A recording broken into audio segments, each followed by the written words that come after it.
देखो ये हमारे स्कल का डायग्राम है।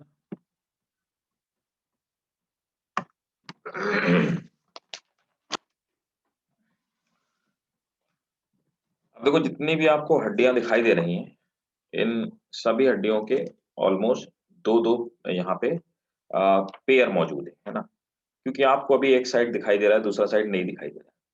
ठीक है, तो देखिए यहाँ पर क्या है कि मैं समझाता हूँ एक एक करके। ये हो गई आपकी फ्रंटल बोन।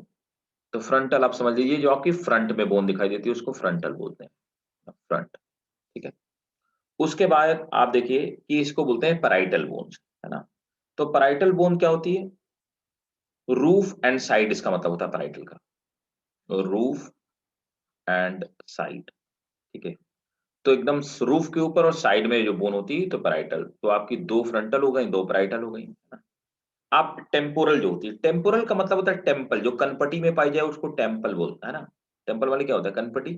तो टेम्पल में जो पाई जाए उसको टेम्पोरल बोन कहते हैं। तो एक इधर टेम्पोरल हो जाएगी, एक उधर हो जाएगी। ठीक है, अब देखो पीछे आपको दिखाई दी ऑसिपिटल। ऑसिपिटल का मतलब होता है back of skull, back of skull. तो आपकी ऑसिपिटल बोन हो गई, है ना। अब यहां पर आपको दिखाई दे रहा है ऑसिपिटल कॉन्डाइल। ऑसिपिटल कॉन्डाइल क्या होता है? ये एक राउंडेड बोन होती है ना। और यहां पर क्या होता है कि इसमें हमारी जो ऑसिपिटल कॉन्डाइल होती है, इसी गड्ढे में हमारी जो ये होती है बैकबोन, वो यहाँ पर आकर फिट होती है, जिसपे हमारी गर्दन घूमती है इधर से उधर। ठीक है, अब यहाँ पर आइए, एक बोन आपको ये दिखाई दे रही होगी, स्फेनॉइड बोन। स्फेनॉइड बोन जो होती है ये वेज शेप्ड होती है, वेज शेप, ये वेज शेप्ड बोन होती है। इसके बाद आएंगे ये इथमॉइड बोन। इथमॉइड बोन ये आई बॉल हमारे जहां फिट होते हैं उसके नीचे की तरफ एक पाई जाती है। ये सीव लाइक होती है, छन्नी की जैसी, सीव लाइक। ठीक है, अब आते हैं देखो लैक्रिमल बोन। लैक्रिमल बोन वहां पाई जाती है, लैक्रिमल ग्लैंड्स वो होती है जिनको हम टीयर ग्लैंड बोलते हैं। तो यहाँ पर ये पाई जाती है टीयर ग्लैंड के पास पाई जाती है, इसीलिए इसको लैक्रिमल बोन बोलते हैं, टीयर ग्लैंड। ठीक है, नेजल बोन जो हमारी नाक की हड्डी बनाती है उसको हम नेजल बोन बोलते हैं। आप नीचे आप देख पा रहे होंगे जिग्मेटिक बोन। जिग्मेटिक बोन जो होती है, जिग्मेटिक मतलब होता है चीक, तो जो हमारे चीक के पास पाई जाए उसको हम जिग्मेटिक बोन बोलते हैं। अब मैक्सिला माने होता है अपर जॉ, ऊपर वाला जो हमारा जबड़ा होता है, अपर जॉ। मैंडिबल जो होता है दैट इज लोअर जॉ। ठीक है, और हायोइड बोन हमने पहले भी पढ़ा हुआ था कि हायोइड बोन ये अ, नीचे की तरफ कनेक्ट करती है। कुछ लोगों का मानना है कि नहीं भाई, हायोइड बोन रेस्पिरेटरी का पार्ट है, कुछ का मानना है कि स्कल का पार्ट है। ठीक है, इसका स्क्रीनशॉट ले लीजिए और कुछ पॉइंट्स नोट कर लीजिए।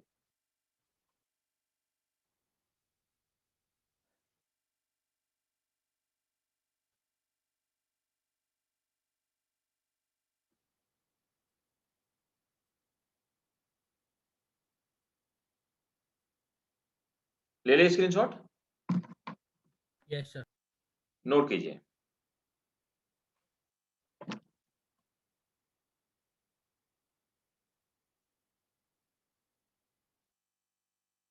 skull is made up of skull is made up of 8 bones. Skull is made up of 8 bones.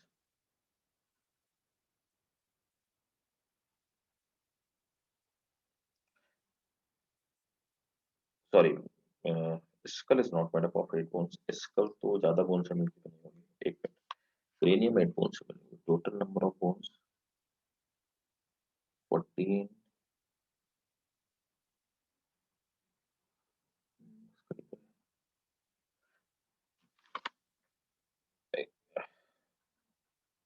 Total एक मिनट रुकना, मैं काउंट करके बता रहा हूँ।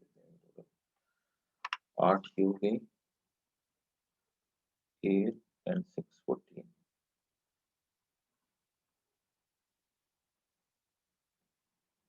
29 होगा, नोट करेंगे। Skull is made up of 29 bones, skull is made up of 29 bones. ठीक है, next point, cranium is made up of, cranium is made up of 8 bones, cranium is made up of 8 bones। cranium वो cover, वो shield जिसके अंदर हमारा brain covered रहता है। 1 frontal,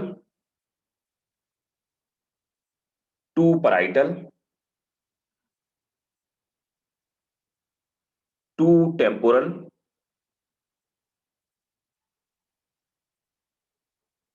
1 occipital, 1 sphenoid and 1 ethmoid, 1 sphenoid and 1 ethmoid bones।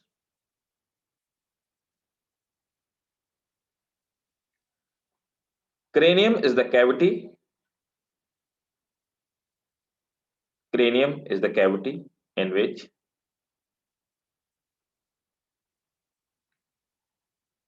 brain remains protected।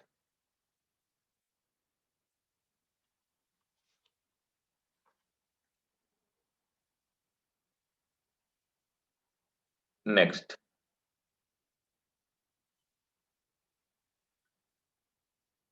Year और cycle. अब देखो ईयर और साइकिल जो होते हैं, मतलब हमारे जो कान में हड्डियां पाई जाती हैं, इनको हम ईयर और साइकिल्स बोलते हैं। so they are called ear और साइकिल्स। तो ईयर और साइकिल्स में आपको पता है 2 मैलस, 2 मैलस बोन पाई जाती हैं, 2 इनकस एंड 2 स्टेप्स या स्टेपीज, जिनको आप सबसे छोटी बोन बोलते हैं स्पीच। शुरू करेंगे ईयर साइकिल्स। तो year is made up of 6 bones,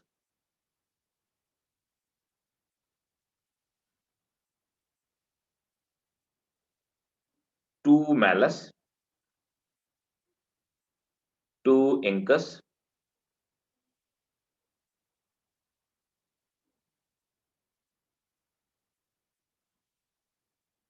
2 malleus, 2 incus and 2 stapes।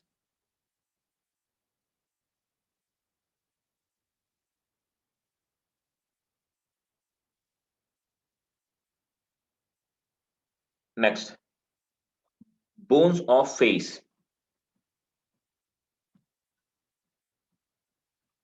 अब देखो फेस की बोन्स कौन कौन सी होती हैं। Bones of face, there are 14 face bones.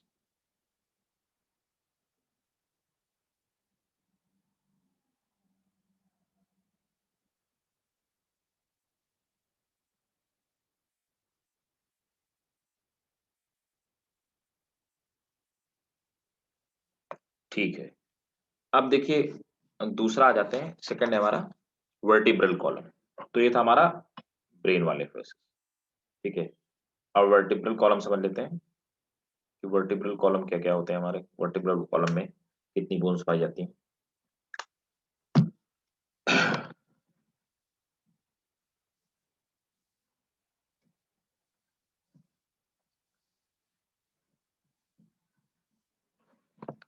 देखो इस वाले पार्ट में आपको याद रखना पड़ेगा कुछ, बस थोड़ा ही समझने वाला पार्ट है। बैकबोन में आ जाते हैं।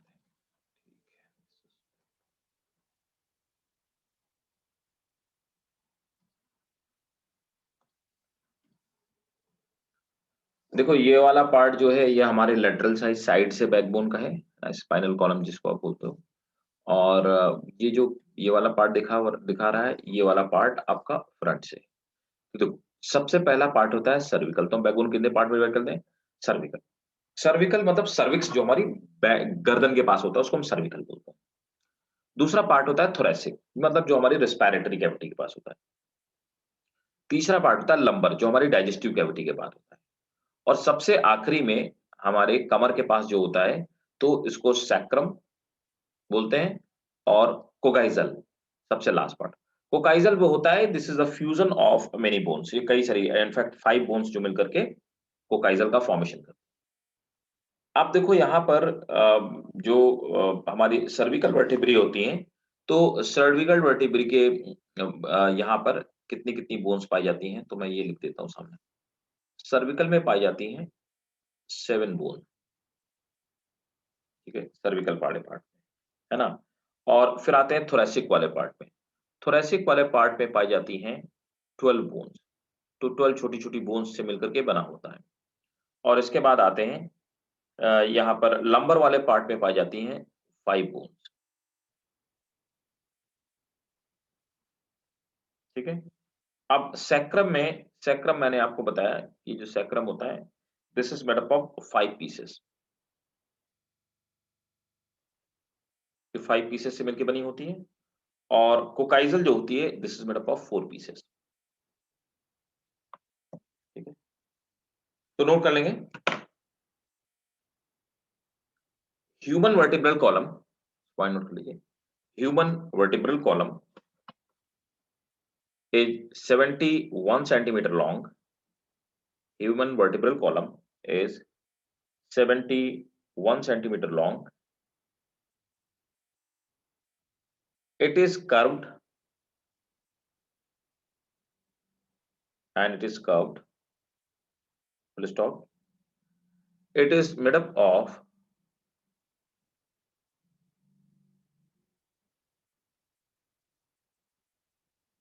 33 vertebrae. Full stop.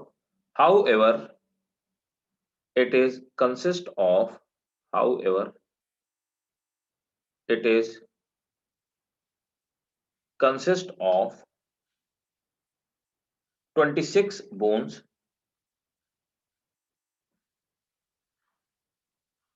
because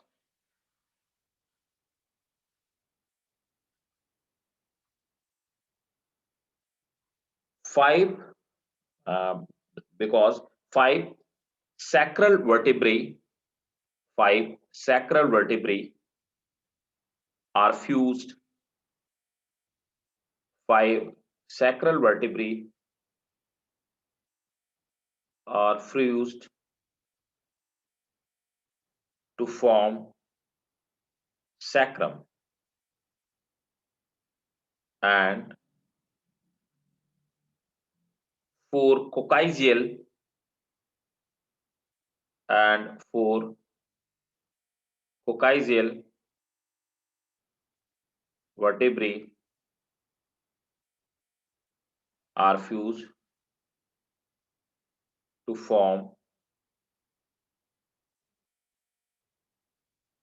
coccygeal.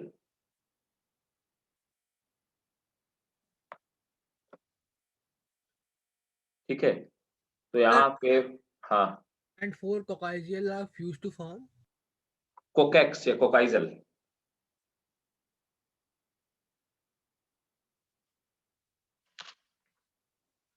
और यहाँ पर एक छोटी-छोटी ये जो वर्टिब्री है, आपको देखिए इनको हम वर्टिब्री बोलते हैं, है ना? ये जो एक-एक पीस है, इनको हम वर्टिब्री बोलते हैं। ये छोटे-छोटे पीसेस आपको नजर आ रहे हैं, एक वर्टिब्री।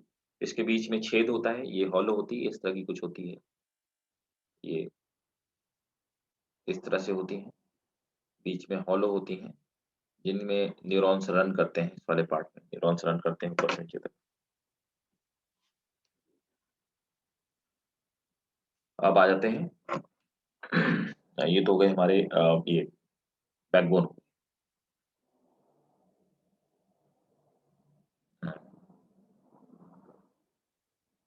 ठीक है, अब नेक्स्ट क्या है? नेक्स्ट है हमारी ये रिब केज, रिब स्पून या rib cage.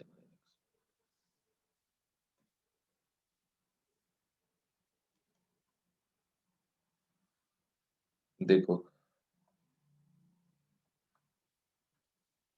This is our rib cage. अब देखो रिब केज में क्या है कि यहाँ पर आप समझेंगे, ये एक तो बैकबोन वाला पार्ट है, तो आप समझिए आगे की तरफ से ये रिब्स में एक हड्डी में आके जुड़ा हुआ होता है। देखिए मैं इसको कलर ही कर देता आगे की तरफ आकर के ये जितनी सारी रिब्स हैं, इस बीच वाली एक बोन में जिसको मैं लाइट ग्रीन कलर से कलर कर रहा हूँ, ये डैगर शेप होती है ना? खंजर की तरह दिखाई देने वाली होती है और इसमें आकर के ये सभी रिब्स जुड़ती हैं। जिसमें जुड़ती हैं आकर के इसको हम लोग बोलते हैं सैक्रम, है ना? This is called sacrum. तो ये सैक्रम कहलाता है ये वाला पार्ट पूरा, ठीक है? ये डैगर की शेप का जो आपको नीचे तक दिखाई दे रहा है, this is called sacrum actually. अब देखो सैक्रम में क्या है कि सैक्रम में आकर के जो तो इसको सॉरी स्टर्नम कहते हैं, स्टर्नम कहते हैं। ये जो आकर के इसमें डैगर शेप जुड़ती है इसको स्टर्नम बोलते हैं। स्टर्नम का जो आगे वाला हेड होता है बिल्कुल नुकीला वाला इसको बोलते हैं ज़िफॉइड बोन प्रोसेस, ठीक है? तो ये ज़िफॉइड प्रोसेस हो गई। अब देखो यहाँ पर जो बैकबोन से आकर के निकल कर के ये जो रिब्स जुड़ रही हैं, तो डायरेक्टली नहीं जुड़ रही हैं। ये यहाँ पर एक कार्टिलेज की हेल्प से जुड़ रही हैं। क्यों? क्योंकि कार्टिलेज फ्लेक्सिबल होता है। यही कारण है कि हमारा जो रिब केज होता है उसको अपन दबाते हैं तो टूटता नहीं, वो दब जाता है। क्योंकि बोन्स आगे के हिस्से में कार्टिलेज से जुड़ी हुई। अच्छा पीछे के हिस्से में बोन जुड़ी नहीं है। आप देखेंगे यहाँ पे ये देखिए। पीछे के हिस्से में ये बोन ऐसे रखी हुई है, ये देखो, यहाँ पर बोन्स रखी हुई हैं, ये जुड़ी नहीं, यहाँ पे अनजॉइंटेड है। तो आगे की तरफ रिब्स जुड़ी हुई होती है और पीछे की तरफ बैकबोन में रखी हुई होती हैं और मसल्स की हेल्प से अटैच्ड होती है, लेकिन जुड़ी नहीं होती, फ्यूज़ नहीं होती। बैकबोन में हमारी जो रिब्स है फ्यूज़ नहीं होती, पहली इंपॉर्टेंट बात। दूसरी इंपॉर्टेंट बात ये 1 टू 7 जो पेयर आपको दिखाई दे रहा है, 1 से लेके 7 तक, इनको हम ट्रू रिब्स बोलते हैं। रीज़न ये होता है कि रिब्स डायरेक्टली रहकर देखिए यहाँ तक जो रिब्स हैं, ये डायरेक्टली जाकर के यहाँ पे जुड़ी हुई हैं। अब फ़ाल्स रिब्स ये 8 टू 12 मतलब ये जो हमारी 4 हैं इनको हम फ़ाल्स रिब्स बोलते हैं। ये रीज़न क्या होता है? क्योंकि ये डायरेक्टली जाकर के नहीं जुड़ती। ये जो ऊपर वाली बोन है, इस बोन से जाकर के इसका कार्टिलेजिस वाली बोन से ये डायरेक्टली जाकर के इसमें स्टर्नम में नहीं जुड़ी हुई है। ये इसकी हेल्प से इनडायरेक्टली स्टर्नम से जुड़ी है, इसलिए इनको फ़ाल्स रोप बोलते हैं। ठीक है? फ़ाल्स रिब्स बोलते हैं। ये इनडायरेक्टली जुड़ी हुई हैं। अब देखो, यहाँ पर 11th और जो 12th होती है, ये जुड़ी ही नहीं होती, ये लटक रही होती है, हैंग कर रही होती हैं, ठीक है? इनका काम क्या होता है, ये हमारी किडनी को प्रोटेक्शन देने का काम करती हैं। तो इसीलिए इनको हम फ्लोटिंग रिब्स बोलते हैं, पूछा भी जा चुका है। 11th और 12th जो होती हैं, उसको हम फ्लोटिंग रिब्स बोलते हैं, ठीक है? और ये देखो, यहाँ पर खत्म कहाँ पे होती हैं? ये हमारी जो 12th रिब होती है, उस पे आकर के ये खत्म हो जाती है हमारी रिब केज जो होता है, ठीक है? इसको 12th थोरैसिक वर्टिब्रा और ये फर्स्ट लंबर वर्टिब्रा है नीचे वाला, ठीक है? यहाँ पे आके खत्म हो जाती है, राइट? Yes, sir. इसका स्क्रीनशॉट ले लो, 1-2 पॉइंट इस पे भी लिख लो।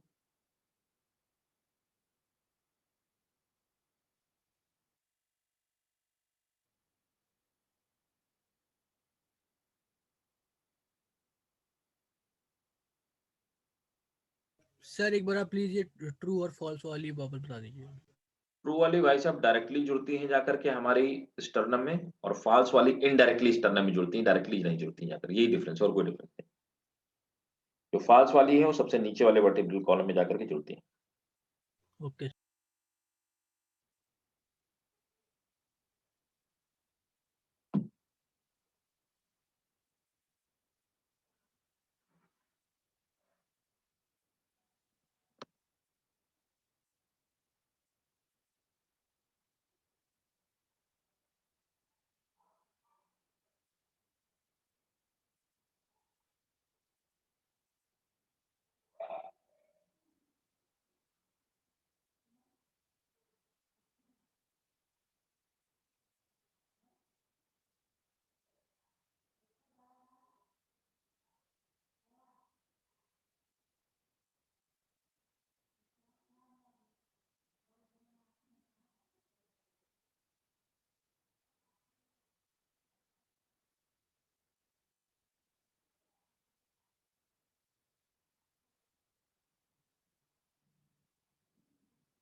नोट कर लिया? ठीक है, चलिए नोट करिए। There are 12 pair of ribs. There are 12 pair of ribs. Next point. The first 7 pairs are called true ribs. The first 7 pairs are called true ribs because their anterior end attached directly to sternum by the means of a small piece of by the means of a small means of a small piece of hyaline cartilage. Hyaline cartilage.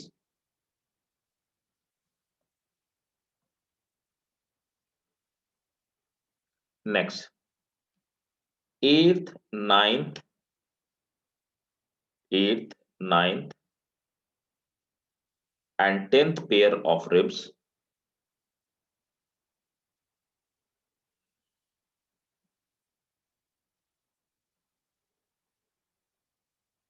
eighth, 9th, and 10th pair of ribs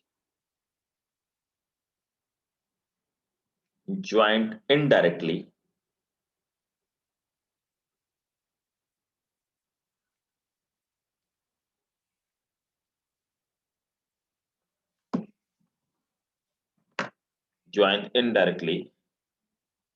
with the help of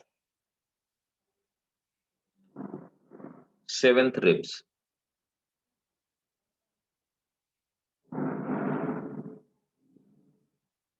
Hence,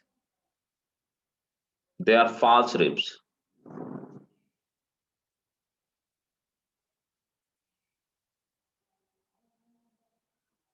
Eleventh and 12th ribs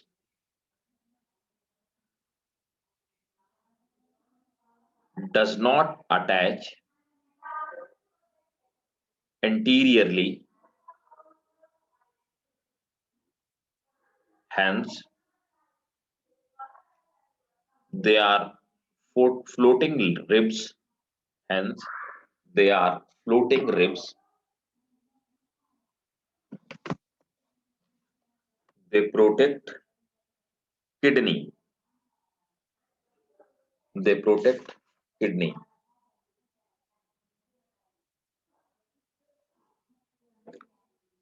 अब आ जाते हैं bones of arms, है ना। हमारे arms की bones देख लेते हैं।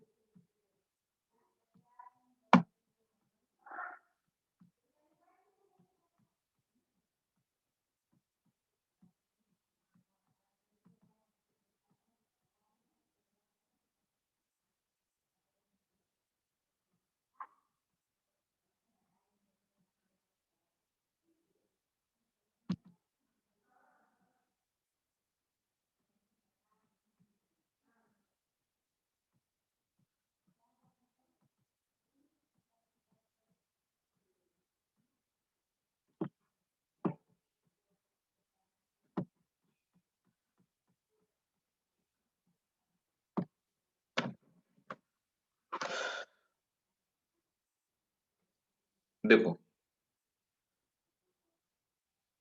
ये हमारा शोल्डर वाली बोन से है ना, इसको हम क्लेविकल कहते हैं, ठीक है। और यहाँ पर आप देखेंगे कि जहां पर हमारा ये हाथ घूम रहा होता है, जिस गड्ढे में, जो शोल्डर के नीचे पिट होता है, इसको ग्लिनॉइड कैविटी बोलते हैं। Glenoid cavity.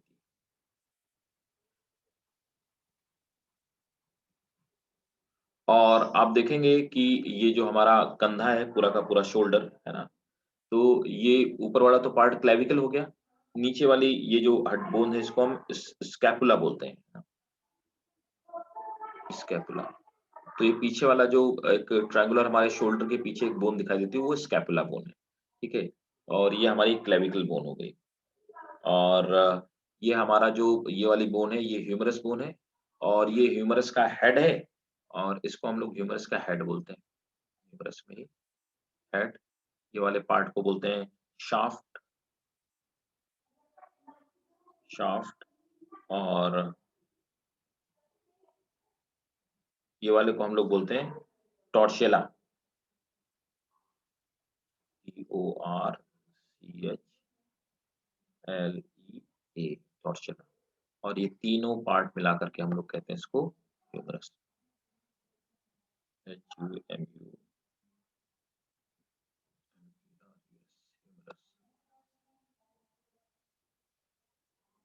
ह्यूमरस हो गई। ह्यूमरस सिंगल बोन होती है, इसके बाद नीचे वाले पार्ट पे आ जाते हैं, दो बोन्स पाई जाते हैं, अल्ना और रेडियस। आप देख पा रहे हैं अल्ना जो होती है ये आपकी अंदर की तरफ है, और रेडियस बाहर की तरफ है। मतलब आप देखोगे radius is longer, in fact this is longer, है ना। लॉन्गर एंड आउटसाइड, ये बाहर होती है, और नीचे वाली ये इनसाइड होती है। इसके बाद आ जाते हैं कि ये जो हमारी रिस्ट होती है, तो रिस्ट वाली जो बोन्स होती है इनको हम लोग बोलते हैं कार्पल्स, है ना। तो carpals, it is wrist bone. Carpal में आप देखेंगे टोटल 8 हड्डियां पाई जाती हैं। 8 हड्डियां कैसे पाई जाती हैं? 4 ये ऊपर, और फिर 4 इन्हीं के नीचे गोल-गोल हड्डियां पाई जाती हैं, जिससे हम अपनी ये कलाई को घुमा पाते हैं। टार्सल के कार्पेल के बाद नीचे आएंगे मेटाकार्पल्स। मेटाकार्पल्स यहाँ पे आप देख पा रहे हैं 5 मेटाकार्पल्स पाई जाती हैं। So they are 5 in number metacarpals. ये आपकी मेटाकार्पल्स है, ये वाली, इनको मेटाकार्पल्स बोलते हैं। उसके बाद फेलेंजेस। फेलेंजेस हमारी उंगलियां होती हैं, ठीक है। तो फेलेंजेस दे आर फिंगर। तो टोटल फेलेंजेस 14 फेलेंजेस होती हैं। अब इन 14 फेलेंजेस में आप देखेंगे कि ये जो बनी हुई है, तो 3 ये, 3 ये, 3 ये, 3 ये, और ये 2 से मिलके बनी होती है, 2 बोन से। तो टोटल 14 फेलेंजेस होती हैं जो हमारी फिंगर का फॉर्मेशन करती है। नोट कर लो, स्क्रीनशॉट ले लो इसका।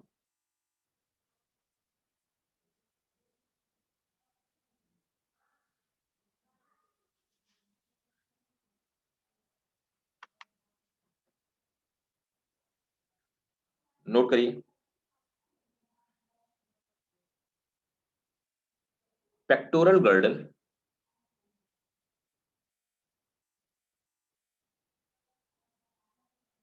मतलब शोल्डर में जो गर्डल होता है, शोल्डर गर्डल, ब्रैकेट में लिखना है shoulder, shoulder girdle. Pectoral girdle, glenoid वो कैविटी है, और इसको हम पेक्टोरल गर्डल बोलते हैं, इस पूरे स्ट्रक्चर को। Pectoral girdle, that is shoulder joint या shoulder girdle, is made up of 2 bones, clavicle and scapula, made up of 2 bones, clavicle and scapula.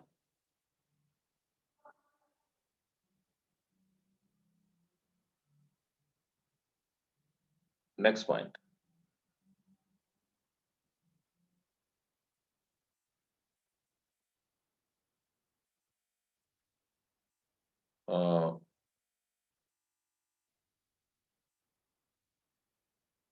Glenoid cavity, इसी में लिख लो चाहे। Glenoid cavity is that cavity in which head of humerus. Glenoid cavity is that cavity in which head of humerus articulate.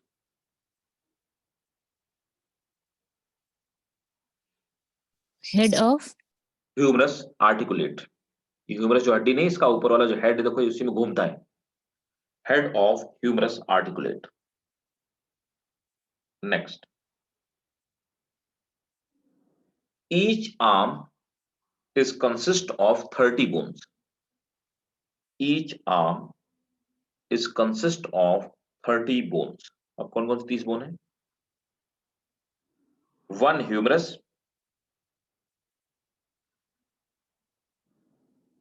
1 radius, 1 ulna,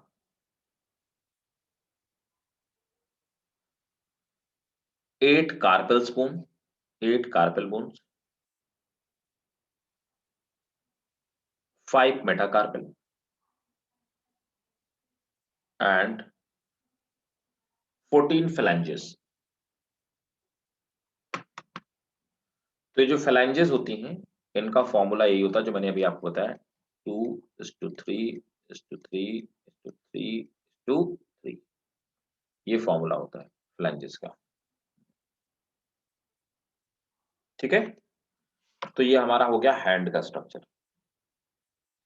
अब आ जाते हैं भाई लोग हमारा लेग्स वाला, नेक्स्ट हेडिंग डालेंगे लेग्स, लेग्स बोन जॉइंट या लेग्स बोन। तो हमारे लेग की जो हड्डियां हैं, है ना, इनको देख लेते हैं कौन कौन सी बोन्स पाई जाती है हमारे लेग में।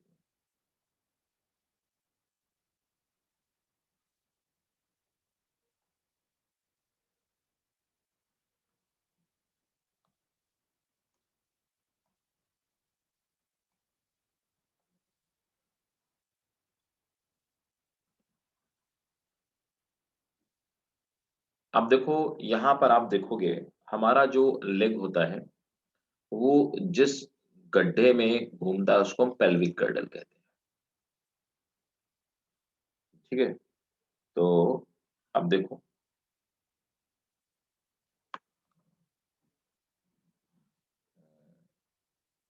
यहाँ पर एक गड्ढा होता है,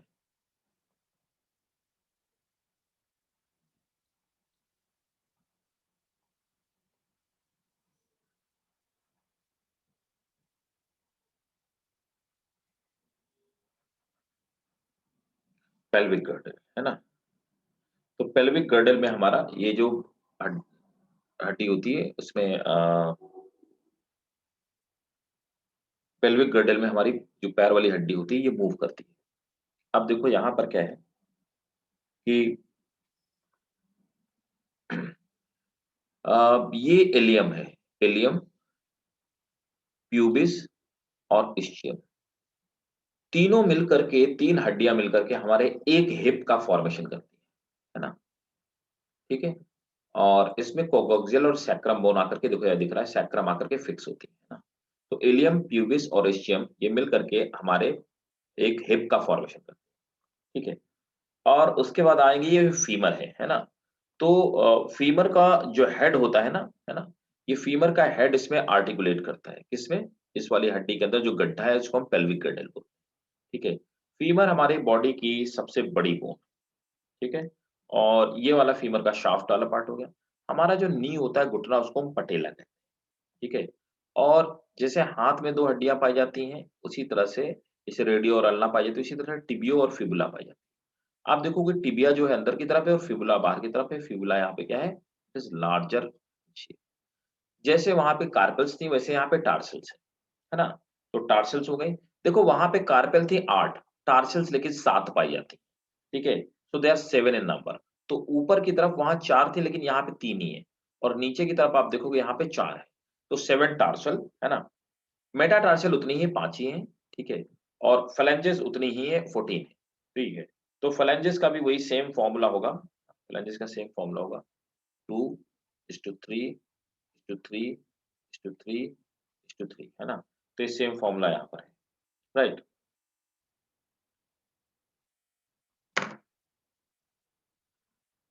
नोट कर लो।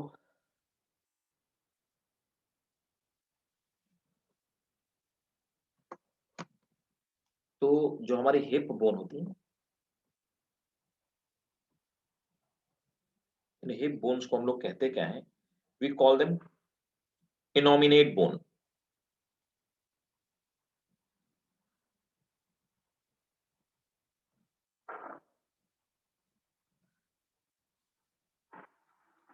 दे are called hip bone.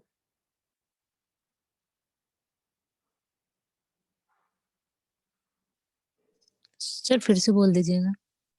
Hip bone is called innominate bone. Hip bone is called innominate bone. Next point इसी में नोट कर लो, हिप बोन में है ना, sacrum and coccygeal sacrum and coccygeal, ये दो हड्डियां हैं। Sacrum and coccygeal takes part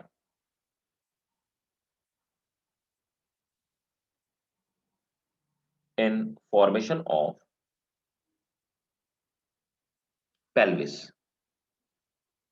Sacrum and coaxial takes part in formation of pelvis.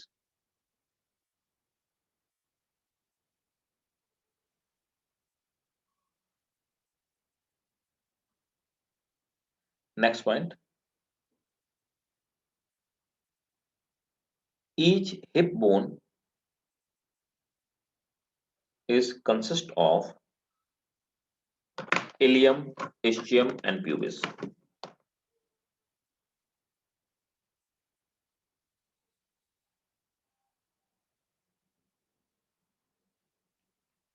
Next point note करके रखेंगे, नोट लिखो, नोट। इलियम हैज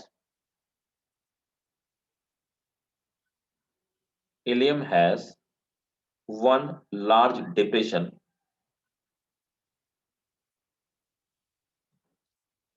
इलियम है वन लार्ज डिप्रेशन, मतलब गड्ढा होता है इसमें,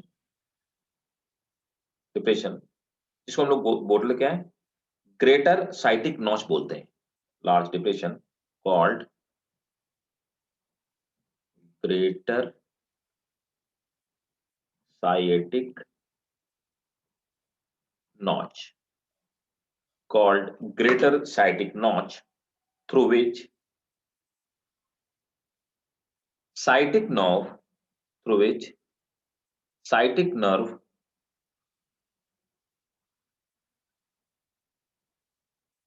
passes.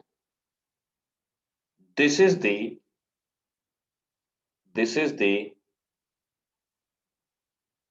largest nerve. This is the largest nerve of body. This is the largest nerve of body.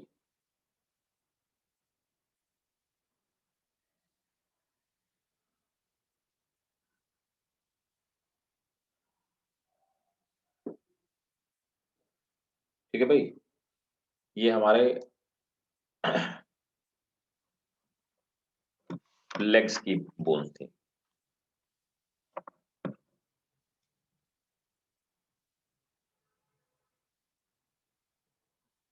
और कौन सी बोन्स बची?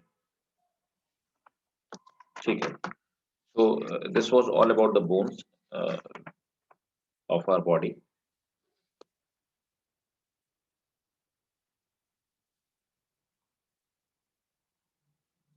अब देखो इसमें जो मेजर पार्ट है, जो समझने वाला पार्ट है ना, that is the sliding filament theory, जो आपके एनसीईआरटी में स्टार्टिंग में दिया हुआ है। ठीक है? देखो इसमें प्रोटीन्स के नाम आपको याद रखने हैं और इस स्लाइड कैसे करती है वो आपको याद रखना, दैट इज इंपॉर्टेंट, है ना। तो चलिए मैं आपको पहले बताता हूँ, पहले एक डायग्राम और दिखा दूं हमारी मसल्स का। स्लाइडिंग फिलामेंट थ्योरी ये एक्सप्लेन करती है, एक कॉन्सेप्ट है, तो साइंटिस्टों ने ये एक्सप्लेन किया कि कैसे हमारी जो मसल्स होती हैं वो स्लाइड करती हैं, मतलब कॉन्ट्रैक्ट कैसे होती हैं, रिलैक्स कैसे हो। अच्छा नहीं, एक चीज और, एक इम्पोर्टेंट चीज और है, that is the joints. Joints भी समझ लेते हैं। तो जॉइंट्स हमारी जो बॉडी के होते हैं,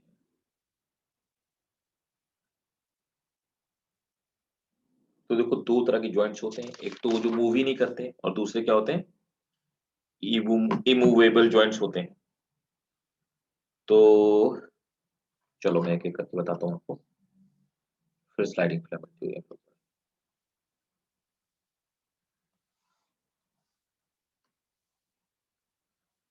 तो देखो जॉइंट्स जो हड्डियों को जोड़ने का काम करते हैं उनको हम लोग जॉइंट्स बोलते हैं। ठीक है, तो सबसे पहले जॉइंट्स में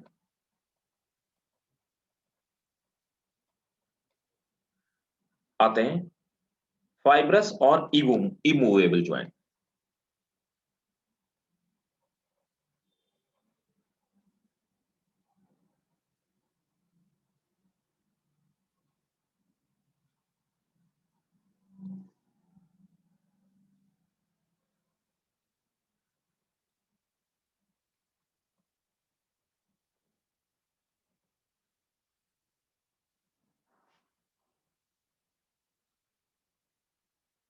दे are made up of white fibrous tissues, पहली बात तो ये व्हाइट फाइब्रस टिश्यूज से बने होते हैं, ठीक है। और ये जो ज्वाइंट होते हैं ये क्या होता है, ये ब्रेक नहीं होते, मतलब ये ज्वाइंट मूव नहीं करते, ठीक है। और ये मेनली हमारा जो स्कल होता है ना, हमारा सर होता है, उसमें जो ज्वाइंट पाए जाते हैं इनको हम लोग इमूवेबल ज्वाइंट बोलते हैं। ये मेनली हमारे ये हड्डी में पाए जाते हैं। तो स्कल्स में जितनी सारी हमने स्कल की हड्डियां पढ़ी वो इसी के व्हाइट फाइब्रस ज्वाइंट से मिले होते हैं। नोट करो, फाइब्रस और immovable joint, they are a type of fixed joints, A type of fixed joint,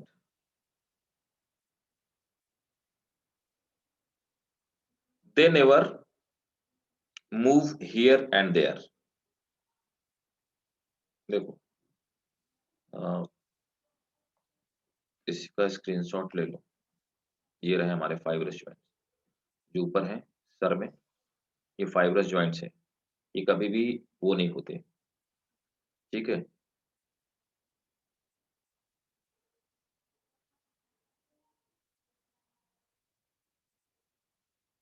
और दूसरे कौन से होते हैं देखो, दिया होगा।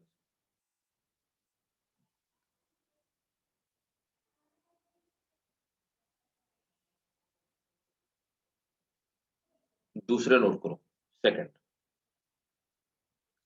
सेकंड है कार्टिलेजियस, कार्टिलेजियस और स्लाइटली मूवेबल ज्वाइंट, थोड़ा बड़ा मूव कर सकते हैं, कार्टिलेजियस और slightly movable joint.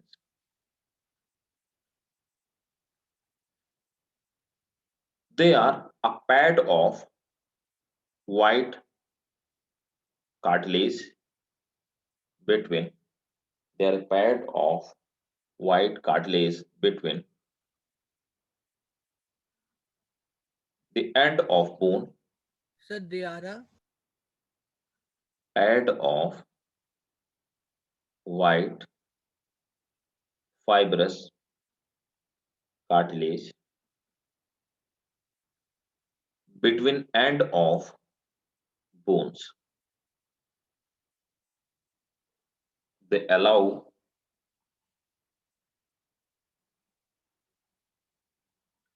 very slight movement. Full stop. The joints between vertebrae, तो वर्टिब्री के बीच में जो कुशन जैसा लगा होता है, दो वर्टिब्री के बीच में वो थोड़ा सा मूवमेंट होता है, उनको हम लोग बोलते हैं cartilage. The joints between vertebrae is cartilaginous. तीसरे तरफ के वो जॉइंट्स होते हैं जिनको हम एक्चुअल में जॉइंट्स कहते हैं, जो मूव करते हैं। तो नोट करेंगे, साइनोवियल, इन्हीं को हम लोग बोलते हैं साइनोवियल, साइनोवियल और फ्रीली मूवेबल ज्वाइंट। इनमें क्या होता है, लिक्विड भरा होता है ना, जिसको कि हम लोग बोलते हैं साइनोवियल फ्लूइड। नोट कर लो,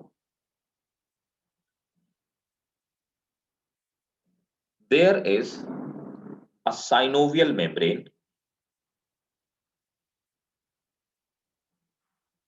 which is made up of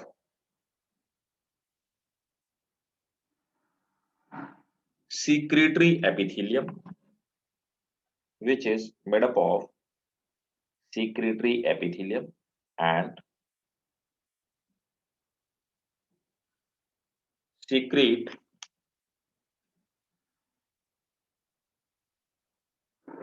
a synovial fluid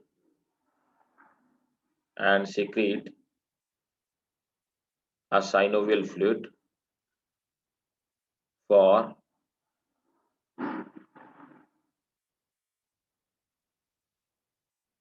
reducing friction,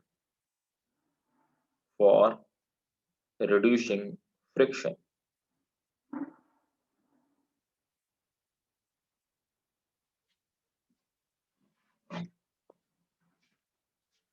इसी में लिखेंगे साइनोवियल में ही, bones are covered by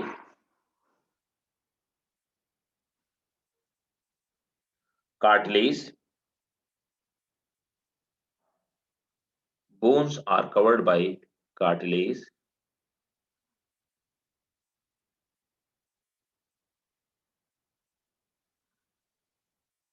Bones are covered by cartilage. Ligament join a bone to another bone.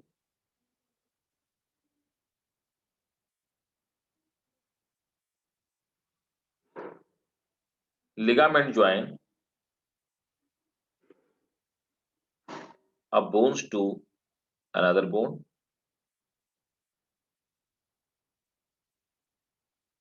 And tendon connect bones to muscles. And tendon connect bones to muscles.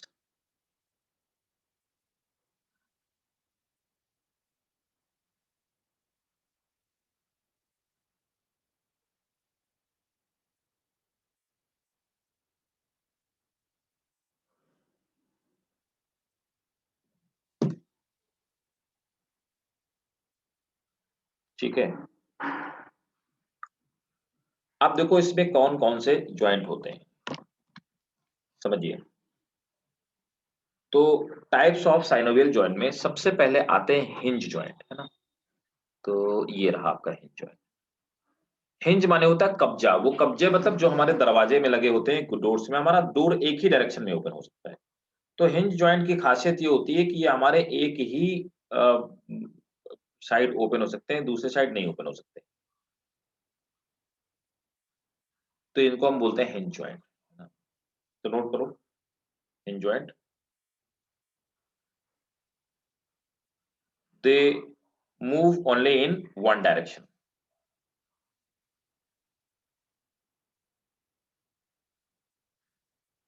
ठीक है, अब hinge joint कहाँ कहाँ पाया जाता है?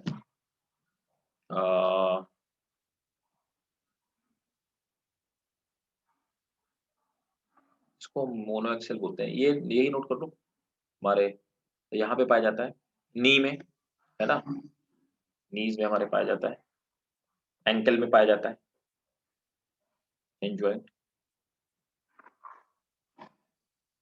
Second है हमारा ग्लाइडिंग जॉइंट। ग्लाइडिंग जॉइंट कहीं दिया हुआ है, क्रॉस सर्किट जॉइंट,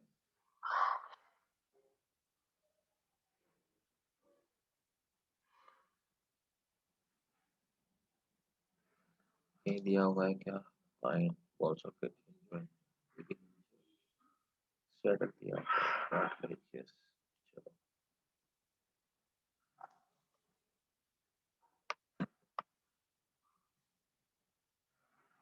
यहाँ पे दो बोन आपस में फ्लैट होती हैं,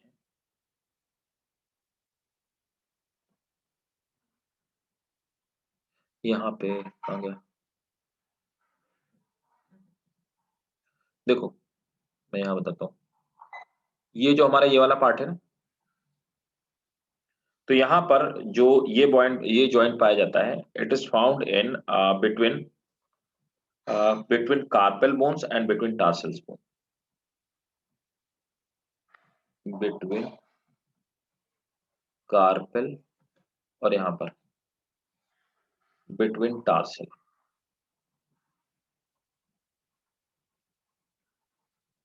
तो यहाँ पर इसको मैंने जो दूसरा वाला आपको ज्वाइंट बताया, तो सेकंड ज्वाइंट मैंने आपको बताया ग्लाइडिंग ज्वाइंट। ग्लाइडिंग ज्वाइंट में क्या होता है कि देखो, ग्लाइडिंग ज्वाइंट में दो जो ये मोनोएक्सियल होता है, तो यहाँ पर दो बोन्स होती हैं, एक ये बोन हो गई और एक दूसरी ये बोन हो गई। इन दोनों के बीच में कुशनिंग होती है और इनमें एक ही डायरेक्शन में मूवमेंट होती है, ज्यादा मूवमेंट नहीं हो सकती है। इनको ग्लाइडिंग ज्वाइंट बोलते हैं। तो ये हार्डली इधर मूव कर सकती है, थोड़ी सी इधर मूव कर सकती है और कुछ नहीं। This is called gliding joint. Note कर लो इसमें, दे आर्टिकुलेट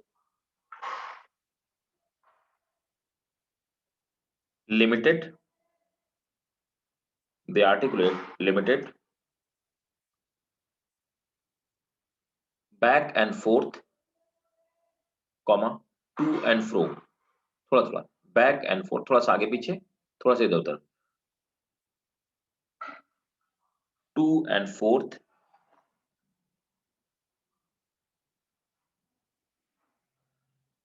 साइड और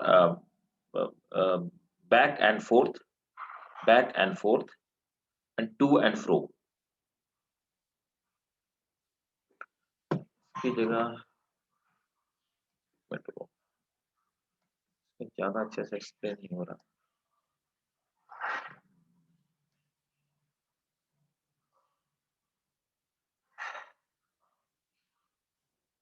ये ज्यादा बेहतर।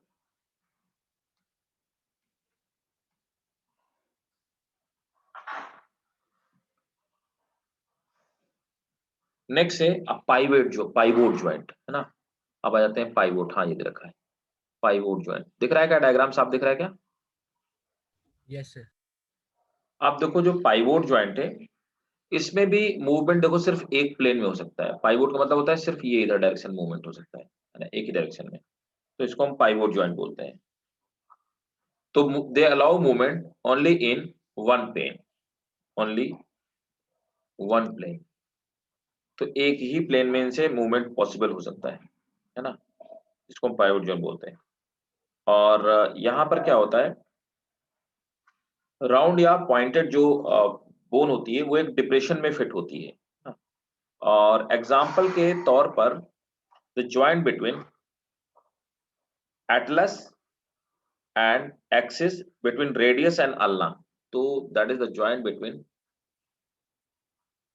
radius and ulna। रेडियस और अल्ना में क्या होता है कि ये रेडियस हो गई और ये अल्ना हो गया है ना, और ये आपस में इनमें सिर्फ एक ही प्लेन में इधर उधर थोड़ा बड़ा मूवमेंट हो सकता है। तो रेडियस और अल्ना के बीच में जो ज्वाइंट होता है उसको हम पाइवोट ज्वाइंट बोलते हैं।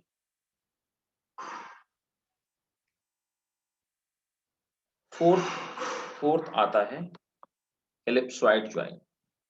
तो एलिप्सॉइडल ज्वाइंट ये जो हमारी गर्दन में पाया जाता है, so this is called ellipsoidal joint है ना। so this is the fourth one, ellipsoidal joint, और ये हमारा थर्ड था पाइवोट ज्वाइंट। अब देखो ellipsoidal they allow movement in two planes, तो इनमें they allow movement in two planes, तो दो अलग अलग प्लेन्स में, मतलब इधर भी मूव कर सकते हैं हम लोग और इधर भी मूव कर सकते हैं, दो प्लेन्स में, back and forth and side to side. दो प्लेन कौन से? बैक एंड फोर्थ मतलब आगे पीछे, साइड टू साइड।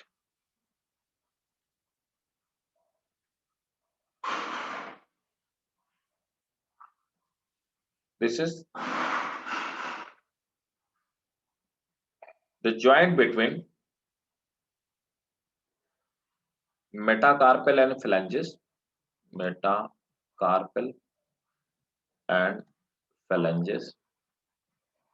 जैसे हमारा अंगूठा हो गया है ना, आगे पीछे भी कर सकते हैं, साइड साइड भी घुमा सकते हैं, मेटाकार्पल एंड phalanges। और दूसरा हमारा ये हो गया नेक एंड स्कल, नेक और स्कल के बीच में एलिप्सॉइडल जॉइंट हो गया। फिफ्थ आता है सैडल जॉइंट, ये वाला।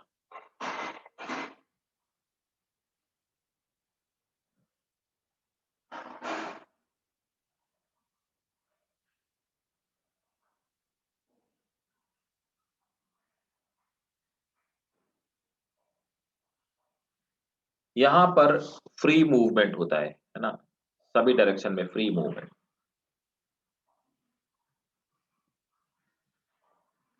यहां पर फ्री मूवमेंट होता है इस वाले में। A ball like structure on one bone, sorry ये नहीं लिखेंगे, वेट इसको काट दो। The projection of one bone, the projection of one bone, इस वाली बोन का प्रोजेक्शन, ऊपर वाली का, the projection of one bone fits in saddle like depression, the projection of one bone fits in saddle like depression of another bone।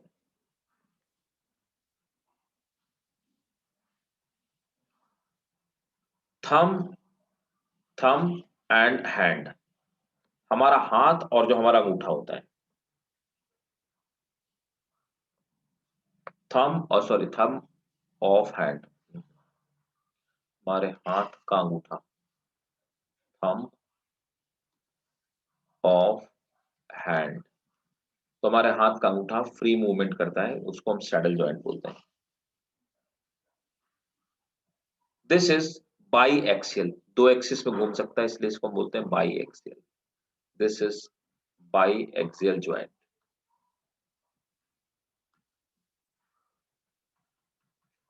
ये हमारा by axial joint है। Next आ जाते हैं 6 में बॉल सॉकेट ज्वाइंट। जो हमारा पैर वाला ज्वाइंट जो होता है उसको बॉल सॉकेट ज्वाइंट, पैर कैसे भी आप घुमा सकते हो, आगे पीछे गोल गोल। This is the most freely movable, this is the most freely movable to all joint।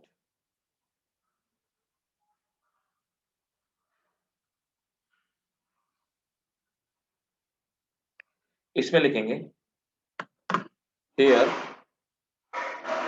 a ball like structure, here a ball like structure on one bone fits the socket like structure, fits the socket like structure of another bone। Example, hip joint, hip joint is ball socket joint। Hinge तो मैं आपको बता ही चुका हूं और बता दें, ठीक है। इतने तरह के ज्वाइंट्स हमारे बॉडी में पाए जाते हैं।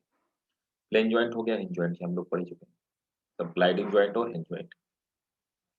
ठीक, तो हमारे ज्वाइंट है, सिर्फ आपको याद इसमें क्या रखता है, एग्जाम्पल आपको याद रखना है कि कौन से ज्वाइंट का क्या एग्जाम्पल। अगर आपसे पूछा जाएगा तो ये पूछा जाएगा कि कौन सा जो ज्वाइंट होता है वो किसका एग्जाम्पल है, मेजर मेजर, और इससे कोई क्वेश्चन नहीं आता।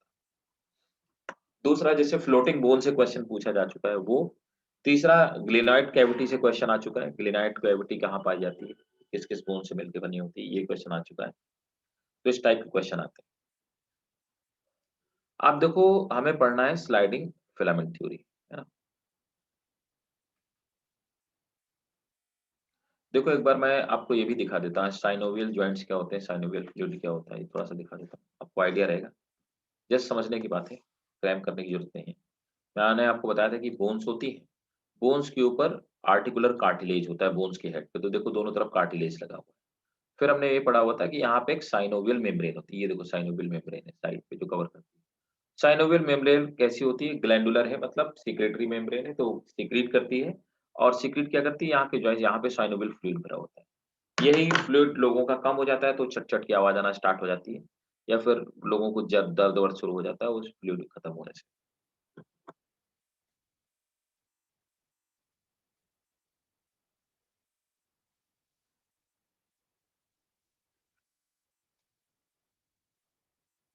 अब देखो, स्लाइडिंग फिलामेंट थ्योरी पढ़ने से पहले एक इम्पोर्टेंट,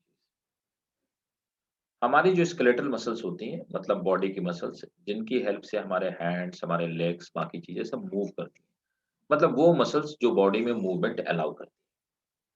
तो एक बड़ी सी मसल्स होती है, उसको हम लोग क्या बोलते हैं, स्केलेटल मसल बोलते हैं। उस स्केलेटल मसल में ऊपर एक मेम्ब्रेन लगी होती है, उसको हम सार्कोलेमा कहते हैं। सार्कोलेमा के अंदर जैसे एक मोटे से वायर के अंदर बड़े छोटे छोटे वायर पड़े होते हैं, छोटे छोटे वायर्स पड़े होते हैं, उनको मायोफाइब्रिल्स कहते हैं। ठीक है, ये मायोफाइब्रिल्स है ना। और यहाँ पर बीच बीच में माइटोकॉन्ड्रिया होते हैं जो इनको एनर्जी प्रोवाइड कराने का काम। तो मायोफाइब्रिल्स जो होते हैं, इनके बीच में ये मायोसिन फाइबर हो गए, और इनके किनारे किनारे जो ब्लू ब्लू दिख रहा है वो आपको एक्टिन प्रोटीन है। एक्टिन और मायोसिन जो फाइबर होते हैं, उनके बीच में मूवमेंट होता है, ये आपस में स्लाइड करते हैं। तो ये फाइबर जब स्लाइड करते हैं, कॉन्ट्रैक्ट करते हैं, समझ रहे हो ना, तो कॉन्ट्रैक्शन करने से हमारा हाथ ऊपर आ जाएगा, और जब ये रिलैक्स करेंगे तो हाथ हमारा बाहर चला जाएगा, ठीक है। तो इस तरह से ये मायोफाइब्रिल्स बीच-बीच में पाए जाते हैं और इन्हीं मायोफाइब्रिल में मूवमेंट के होने की वजह से हम हाथ को कॉन्ट्रैक्ट कर पाते हैं और फैला पाते हैं, ठीक है। आप देखो इनके कॉन्ट्रैक्शन और रिलैक्सेशन की जो कहानी है, उसको हम स्लाइडिंग फिलामेंट थ्योरी कहते हैं। ध्यान से समझिएगा, मैंने एक पूरे पीडीएफ में डायग्रामेटिक वे में फ्लो चार्ट के फॉर्म में समझाने की कोशिश की है। अगर आप ध्यान से समझोगे तो आपको समझ में भी आ जाएगा।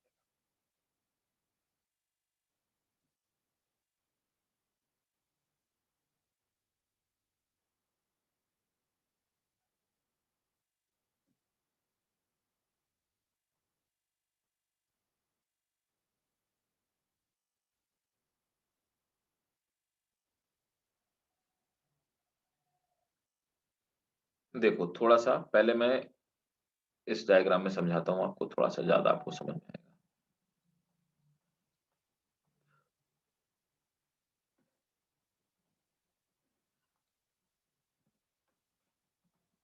अभी हमने जो देखा वो हमारी सार्कोमियर, तो एक जो हमारा सार्कोमियर होता है ना सिंगल, वो इस तरह से बना हुआ होता है। तो सार्कोमियर में एक यहाँ पर जेड लाइन पाई जाती है ना? और इधर जेड लाइन। इन दोनों के 2 जेड लाइन के बीच का एक जो पार्ट होता है उसको हम सार्कोमियर कहते हैं। आप देखो यहाँ पर सार्कोमियर 2 तरह की प्रोटीन से मिलके बना है। ये मोटी वाली जो प्रोटीन है, थिक फिलामेंट्स जो बने हुए हैं, उनको हम लोग बोलते हैं मायोसिन प्रोटीन। तो मायोसिन प्रोटीन से बने हुए थिक फिलामेंट है, मोटे वाले फिलामेंट। जो पतले वाले फिलामेंट है ना? थिन फिलामेंट, वो एक्टिन से बने हुए हैं। इन्हीं दोनों के बीच में आप देखेंगे इन्हीं दोनों के बीच में मूवमेंट होता है, जिसकी वजह से आगे और पीछे ये मूव करते हैं, स्लाइड करते हैं। तो जब ये फिलामेंट अंदर की तरफ चले जाते हैं, कॉन्ट्रैक्ट हो जाते हैं, तो ये कॉन्ट्रैक्ट हो जाते हैं और जब रिलैक्स हो जाते हैं, है ना? तो क्या होगा? ये हमारे हाथ बाहर की तरफ आ जाएगा, ठीक है? तो अब हाथ को कॉन्ट्रैक्ट करेंगे तो ये इन फिलामेंट्स के बीच में स्लाइड होगा। तो स्लाइडिंग में आप ये समझिए कि ये जो फिलामेंट्स हैं यहाँ की तरफ स्लाइड करना शुरू कर देंगे, अंदर आ जाएँगे। तो ये अंदर की तरफ कॉन्ट्रैक्ट होकर के आ जाएँगे, ये अंदर की तरफ इधर कॉन्ट्रैक्ट होकर के आ जाएँगे, तो मसल सिकुड़ जाएगी, है ना? तो अब क्या होगा देखिए, यहाँ पर क्या है कि ये जो दोनों के बीच में एक लाइन है, इसको हम एम लाइन कहते हैं या इसे हम एच ज़ोन कहते हैं, जो दोनों के बीच में गैप है ना? ये वाला एच ज़ोन, आप इनको गैप बोलते हो।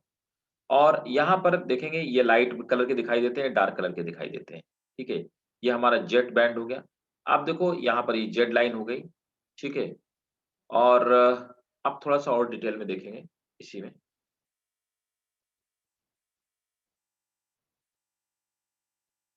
स्क्रीनशॉट लेते जाना आप।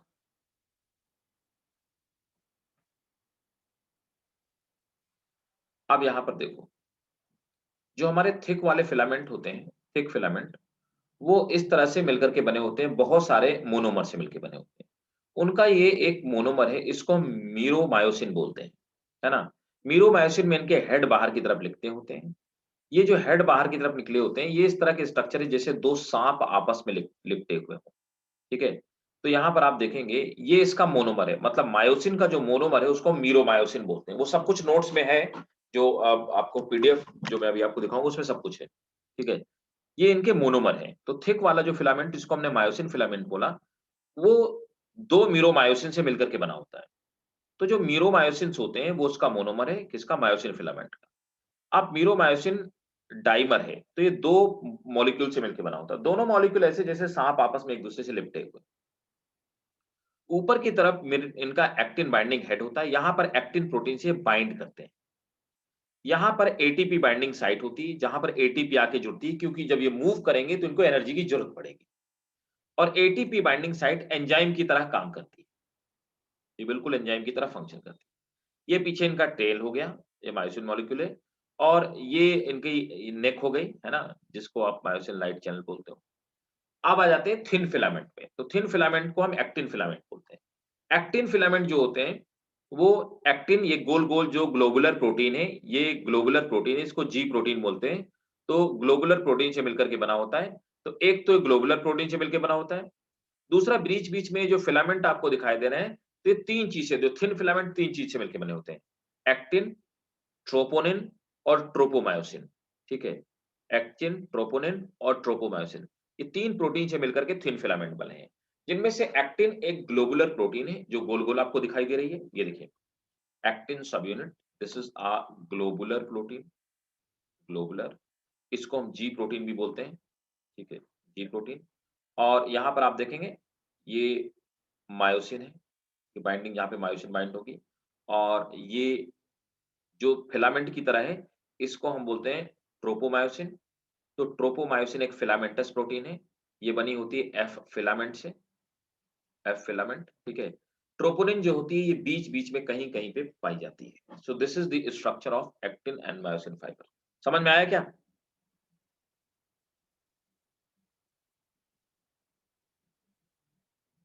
Fauzia, yes sir. समझ आ गया? ठीक है। जी। मेघना, मदीहा, नबीला, समझ में आ गया भाई लोगों? सबको क्लियर है? यही इसमें समझने वाली बात है, बाकी इस चैप्टर में कुछ समझने वाली बात नहीं, बाकी तो सब किसी को भी आ जाएगा समझ में, होता है तो रट्टा मारने वाला, ठीक है। चलो दैट्स ग्रेट। अब मैं आपको जो समझाऊंगा, तो अगर आपको ये समझ में आ गया तो अब मैं जो आपको समझाऊंगा वो बहुत आसानी से समझ में आ जाएगा, वो मेरा खुद का बनाया हुआ नोट्स है। आपको कहानी रट्टा मारने की जरूरत नहीं, बस आपको अगर ये याद रहेगा, you will be able to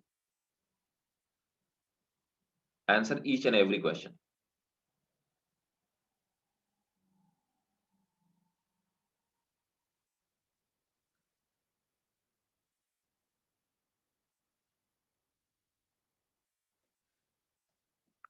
देखो, ये स्लाइडिंग फिलामेंट थ्योरी है, ये हमारा सार्कोमियर है, आप समझते जाइएगा। यहाँ पे जेड लाइन है ना? अब आप देख पा रहे हैं यहाँ पर जो गैप्स है इनको हमने आई बैंड बोला, और जहां पर आप क्या ये बीच वाले जो फिलामेंट आपको ग्रीन ग्रीन कलर से जो दिखाए गए हैं, दे आर थिक मायोफिलामेंट, ये मायोसिन प्रोटीन से मिलकर बने हैं। और ऊपर आप देखेंगे ये पतले पतले जो ब्लैक कलर से मैंने बनाए, दे आर थिन मायोफिलामेंट, ये एक्टिन, ट्रोपोमायोसिन और ट्रोपोनिन प्रोटीन से मिलकर बने हैं। मैंने आपको अभी थोड़ी देर पहले ही बताया था कि एक्टिन फिलामेंट मायोसिन के ऊपर स्लाइड करते हैं, इस स्लाइडिंग की वजह से मसल्स हमारी कॉन्ट्रैक्ट होती हैं। तो मैंने आपको ये बताया था कि ये इस डायरेक्शन में स्लाइड होंगे, है ना? तो अंदर की तरफ आएँगे, जिससे ए बैंड खत्म हो जाएगा, है ना? ए बैंड खत्म हो जाएगा और आई बैंड थोड़ा-सा बड़ा बन जाएगा, ठीक है? तो ए बैंड खत्म हो जाने से मसल्स कॉन्ट्रैक्ट हो जाएँगे। जब अच्छा, ये जो आपको दिखाई दे रहा है, ये हेड हैं, किसके? मायोसिन के जो हेड है, हमने अभी थोड़ी देर पहले देखा, कि जो स्नेक का हेड था, वो स्नेक के हेड हैं। ये जाकर के ये एक्टिन के जो है ये मायोसिन के जो हेड हैं, ये एक्टिन प्रोटीन में अटैच हो जाते हैं और अंदर की तरफ मूव करने लगते हैं, जिसकी वजह से मसल्स में मूवमेंट होती है। साइड वाली आपको ये जेड लाइन, और इनको हम क्रॉस ब्रिजेज, ये हेड ऊपर के साथ में जो अटैच होते हैं, इनको हम क्रॉस ब्रिज कहते हैं। अब देखिए,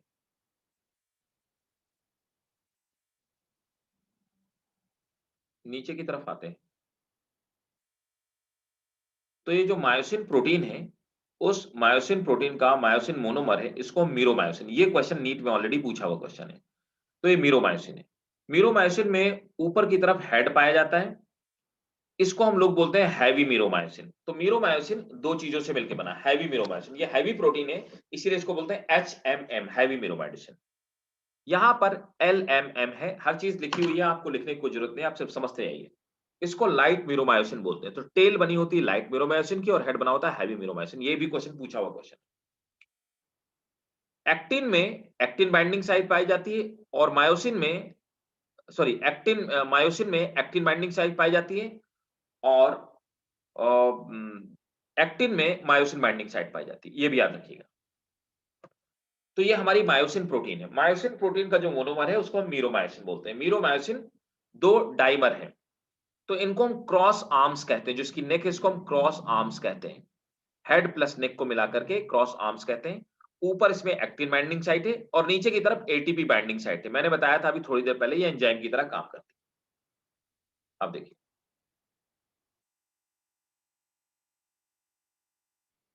मायोसिन मोनोमर को मीरोमायोसिन बोलते हैं। It is made up of 2 polypeptide chain, helically arrange, 2 polypeptide chain से मिलकर बनी होती है।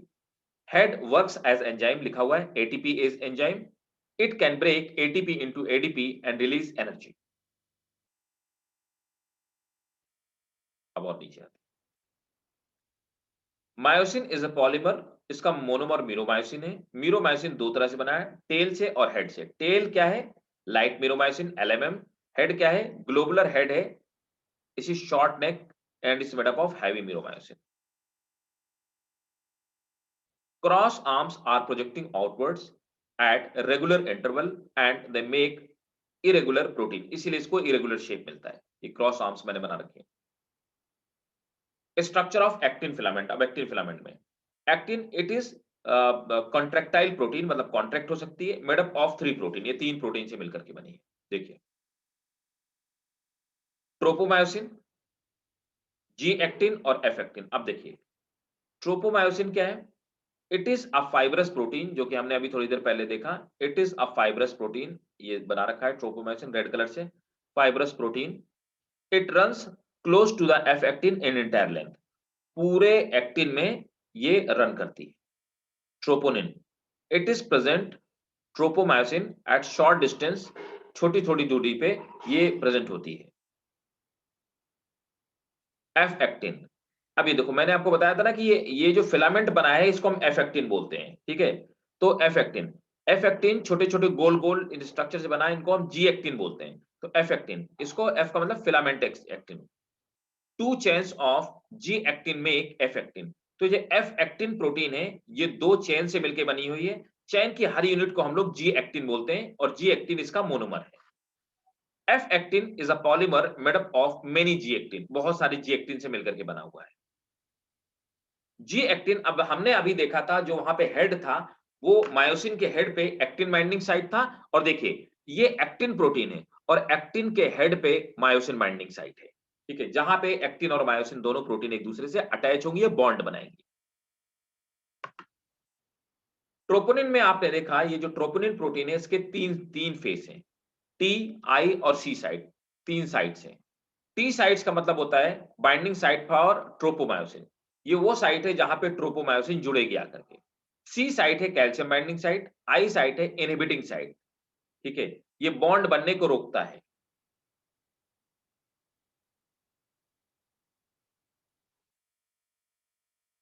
अब देखो होता क्या है, अब फंक्शन में देखते हैं कैसे स्लाइडिंग फिलामेंट थ्योरी काम करती है. तो स्ट्रक्चरल पार्ट,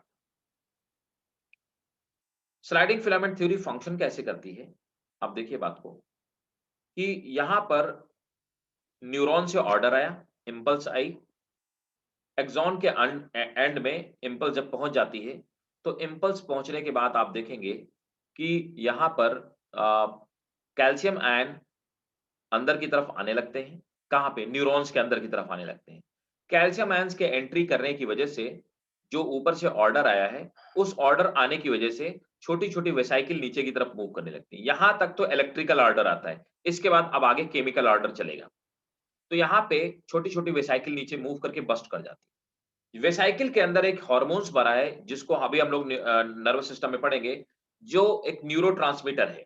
ठीक है, ये आप इलेक्ट्रिकल इंपल्सेस को केमिकल इंपल्सेस के फॉर्म में ले जाएगा, ऑर्डर को केमिकल फॉर्म में ले जाएगा. अभी तक इलेक्ट्रिकल फॉर्म में ऑर्डर रहा था. इसके अंदर जो भरा हुआ उसको एसिटिल कोलिन बोलेंगे. एसिटिल कोलिन यहाँ पर आकर के बस्ट हो जाएगी. ठीक है, बस्ट हो जाने की वजह से अब यहाँ पर जो हमारा सार्कोमियर है, मतलब कि न्यूरॉन ने ऑर्डर दिया कि हाथ को कॉन्ट्रैक्ट करना है या पैर को कॉन्ट्रैक्ट करना है या किसी ऑर्गन को मूव कराना है. अब देखिए यहाँ पर आकर के एसिटिल कोलिन को इस सार्कोमियर के सरफेस पे कुछ रिसेप्टर होते हैं, वो रिसेप्टर इनको रिसीव कर लेते हैं. रिसेप्टर रिसीव करने के बाद अब यहाँ पर अंदर की तरफ कुछ इस तरह के सार्कोप्लाज्मिक रेटिकुलम पड़े हैं. सार्कोप्लाज्मिक रेटिकुलम के अंदर कैल्शियम यहाँ पर मौजूद होता है. जैसे ही रिसेप्टर इसको रिसीव करेंगे ये केमिकल अंदर की तरफ जाएगा और कैल्शियम आयन जो सार्कोप्लाज्मिक रेटिकुलम है वो कैल्शियम को रिलीज कर देंगे. ठीक है, कैल्शियम रिलीज करने के बाद अब मसल्स का कॉन्ट्रैक्शन का काम स्टार्ट हो जाएगा. ठीक है, अब जैसे ही कैल्शियम आयन आएगा तो कैल्शियम आयन आकर के ये सी साइड पे, अभी क्या हुआ है, ट्रोपोमायोसिन जो प्रोटीन है, इस ट्रोपोमायोसिन प्रोटीन इसके ऊपर ट्रोपोनिन है ना. तो ये जो ट्रोपोनिन प्रोटीन है, ये ट्रोपोनिन प्रोटीन में 3 सब यूनिट है, आई, सी और आई. इन्होंने क्या किया हुआ है, एक्टिन बाइंडिंग जो साइट, मायोसिन बाइंडिंग जो साइट है उसको छुपा करके रखा है, जिससे कि एक्टिन प्रोटीन में मायोसिन प्रोटीन दोनों आपस में बॉन्ड नहीं बना सकती. कैल्शियम आकर के सी साइट पे जुड़ जाता है. जैसे सी साइट पे कैल्शियम जुड़ेगा वैसे ही क्या होगा, ये ऊपर वाली जो आपकी प्रोटीन थी, जिस प्रोटीन को हमने बोला ट्रोपोमायोसिन, तो ट्रोपोमायोसिन का शेप चेंज हो जाता है. ये पीछे की तरफ हट जाएगी और इसके पीछे हटते ही क्या होगा, जो एक्टिव साइट थी कौन सी, जहां पर आकर के मायोसिन प्रोटीन को बाइंड करना था, वो साइट खुल जाएगी और मायोसिन प्रोटीन आकर के यहाँ पे बाइंड हो जाएगी। ठीक है, ये इस तरह से मूवमेंट होता है। देखिए, अभी पहले ये साइट यहाँ पर ऊपर वाली जो साइट थी वो खुली नहीं थी, तो बॉन्ड नहीं बना पा रहे थे। जैसे ही कैल्शियम आया, साइट ओपन हुई, बॉन्ड बन गए और बॉन्ड बनने से ये आगे की तरफ क्रोल करना शुरू कर जाते हैं। इस तरह से जो मसल्स होती हैं, वो एक दूसरे के ऊपर एक के बाद एक स्लाइड कर जाती हैं और उनको स्लाइड करने के लिए जो एनर्जी देती है, वो एटीपी देती है। समझ आया क्या कुछ?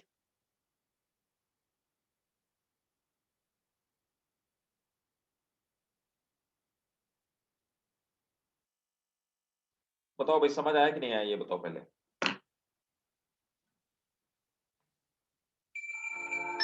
फौजिया, यस सर, आ गया। पक्का आ गया? जी। मदिया, नबीला, आया क्या? अगर नहीं आएगा तो बता देना, मैं दोबारा समझा दूंगा, कोई दिक्कत नहीं है, एक बार समझ में आना चाहिए।